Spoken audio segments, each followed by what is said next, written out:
మనకి mother birth ఇస్తున్న టైంలో కొంతమంది పిల్లలు బై బర్తే హ్యాండిక్యాప్డ్‌గా పుడుతూ ఉంటారు.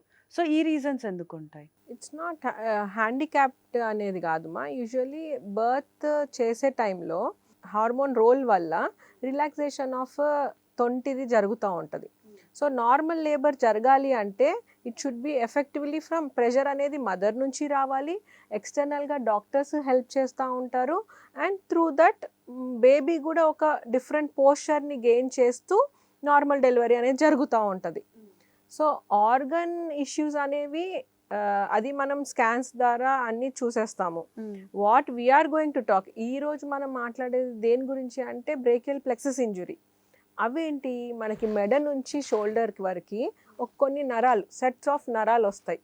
మెడ నుంచి ఏవైతే నరాలు వస్తాయో అవి మనకి హ్యాండ్ యొక్క ఫంక్షన్ని హెల్ప్ చేస్తూ ఉంటాయి. Shoulder function, elbow function, wrist wrist joint, function. Hand finger functions.